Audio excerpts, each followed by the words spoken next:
Alors, je vous propose un petit coup d'œil sur la pharmacie que j'ai pour mes chiens.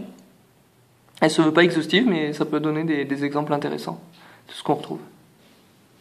J'ai environ 6 produits qui ont servi en fait au fur et à mesure, qu'on a découvert au fur et à mesure, vraiment par rapport aux besoins qu'on avait. On est allé chercher. J'ai jamais vraiment réfléchi à faire une pharmacie exhaustive pour moi. Donc en premier, on avait trouvé par exemple le Smecta. Donc ça, c'est pour les diarrhées. Quand le chien a une diarrhée, on le met un peu à la diète.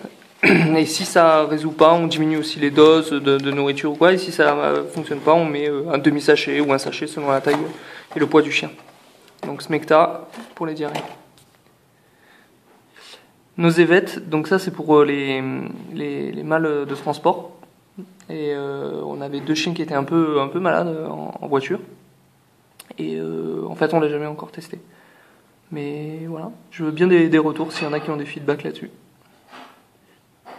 Alors, les huskies, on peut avoir des bagarres, ça peut arriver. En tout cas, nous, ça nous était arrivé. On a eu des petits coups de croc, tout léger, hein, c'était pas vraiment des grosses bagarres, mais en tous les cas, des blessures, qui font que on a ces deux médicaments, ici anti-inflammatoires et ces comprimés à donner. Donc amoxicilline. Voilà. Et donc ça, on choisit le dosage par rapport au poids du chien.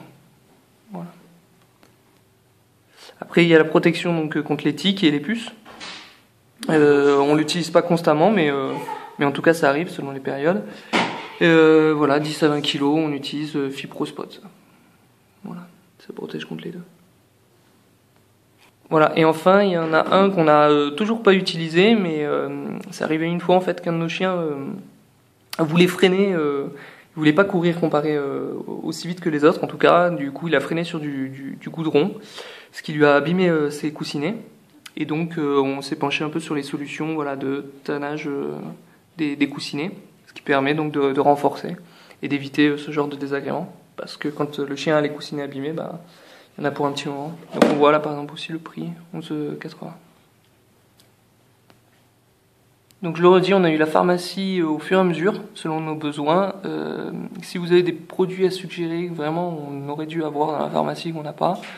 J'épargne tout ce qui est propre à l'humain, c'est-à-dire qu'on a bien sûr des désinfectants vétérinaires, des désinfectants type bétadine, pansement, bandage ou autre.